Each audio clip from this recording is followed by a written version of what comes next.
When I was 10 years old, I snuck a book about the Holocaust from our attic in Oslo, the way another child that age might sneak candy or slip into an A-rated movie. The book was full of photographs of unimaginable barbarity.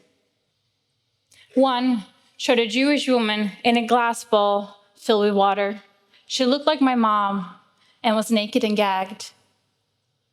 Presumably, so the Nazi doctor who was smiling at the photographer while taking notes wouldn't be disturbed by her screams.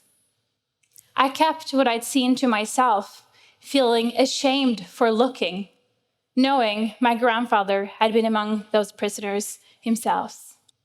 A decade later, in New York, during a lecture, my professor mentioned that all the photographs from Auschwitz, except from 4, were taken by the Nazis themselves.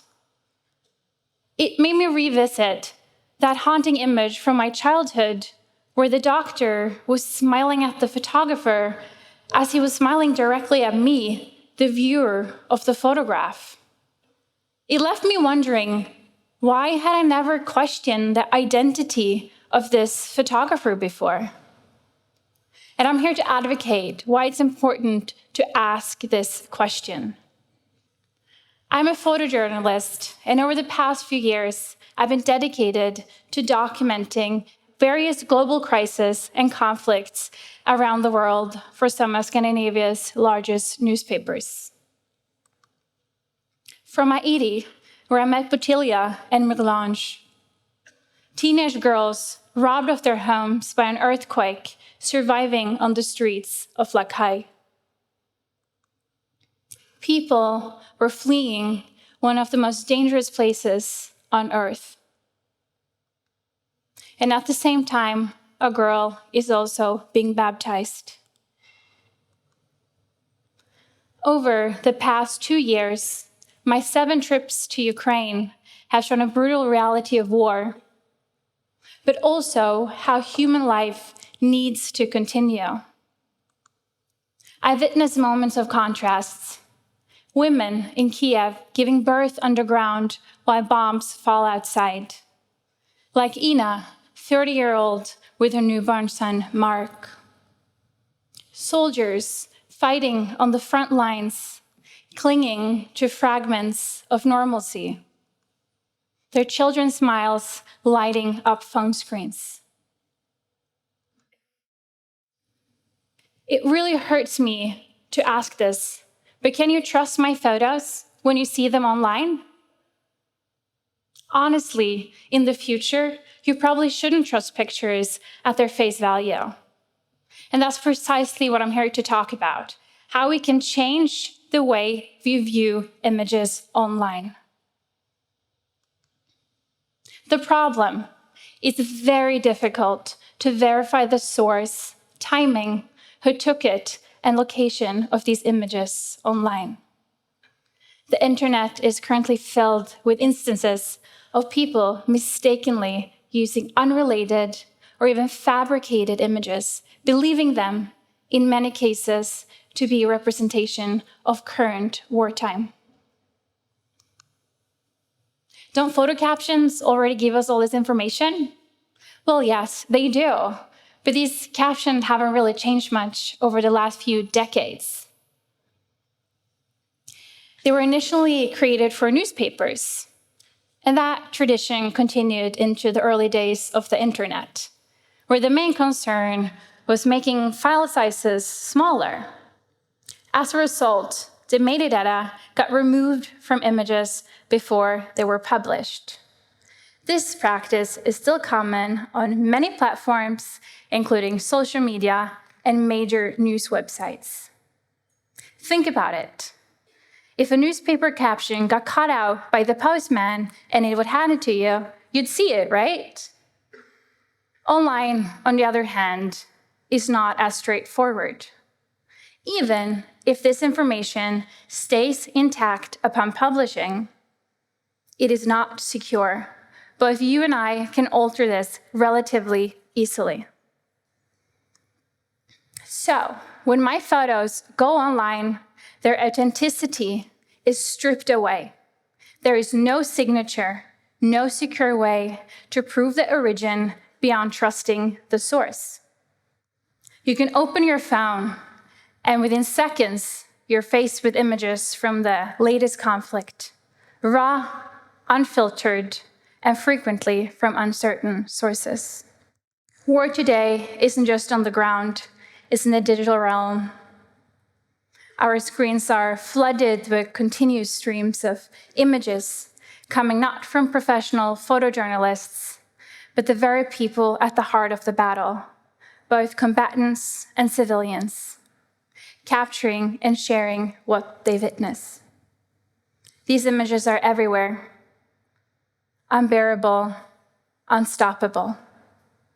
Up-close shots of executions that make your stomach crunch, and faraway views of the night sky lit up by rocket trails. It is those caught up in it who produces the fastest moving images.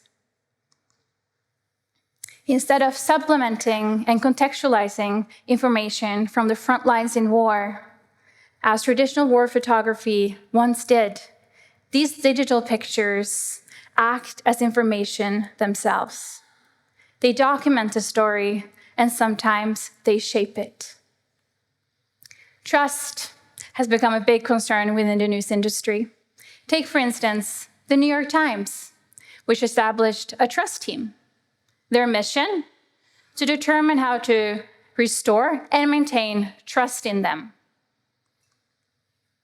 In the wake of events like Russia's full-scale invasion of Ukraine, the role of fact-checkers has magnified and become a fast-growing part of our industry.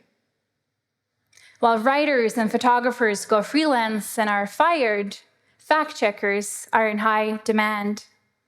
However, the job of these fact-checkers, those dedicated to verifying images and videos, is hard to scale and very expensive. Take a recent example.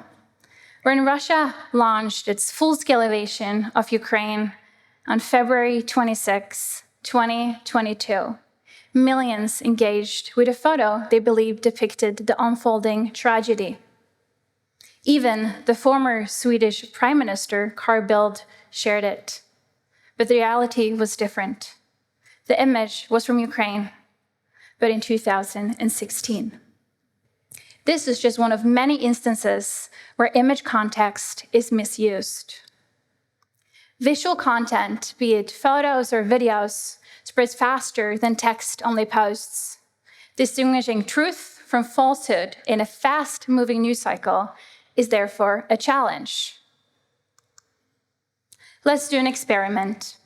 Close your eyes. What we're about to see now is people fleeing from war, caught up in the ocean while trying to survive. Now, open your eyes. Here's the photo. What do you think? Who was this picture taken by? The perpetrator forcing them to the sea. One of the civilians in the group? A journalist? Or generated by AI? When and where was he taken? How many of you believe a photojournalist took it?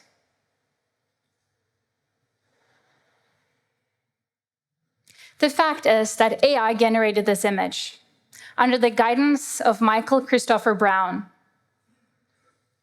Does this knowledge change the way we understand the photo? How can we assure that when we look at pictures, they are real? And from the time and place we're told. Now, imagine a future where a simple click on a photo, a reader is instantly exposed to its history. Where it was taken, who captured it, and any modifications made in post-production.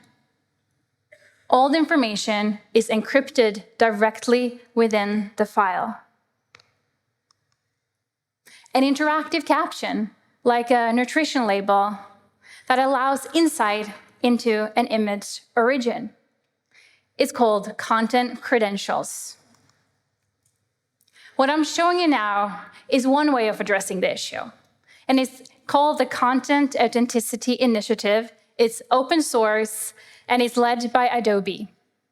It's ours to use, and I'm going to show you how it works. First, anytime the photo is captured, created, or edited, content credentials can be attached. Look at the right corner of the phone. You see the pin? Second, when you share this photo, anyone can just click on that pin. Instantly, they see the key details about the photo's origin and edits. Third, you can go deeper to explore the full edit history and changes over time.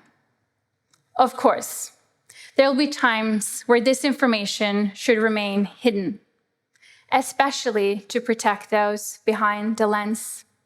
It's like a switch, sometimes off or occasionally dimmed, but having the choice is essential. Back to Auschwitz. Why did they have 2 dedicated darkrooms within the camp? And why do totalitarian regimes then and now go to great length to stay in control of the visual narrative? This question makes me wonder what it means to represent something that is true. And what I'm talking about is not a subjective truth rooted in our emotions, but rather it's about a technical aspect of transparency. Why is transparency in photography so crucial? When you're aware of who made the photo and precisely when and where it was taken, you can feel more confident in trusting it. Knowing an image origin not only allows us to explore different perspectives, but also gives us a responsibility in our consummation of news. Relying on a single photographer is limiting.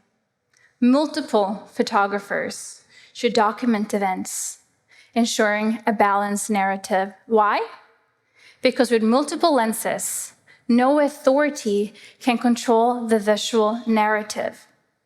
This underscores our informed responsibility to seek diverse sources. So, in my final words, can we please collectively push for new standard in how we receive and understand the context of news images online?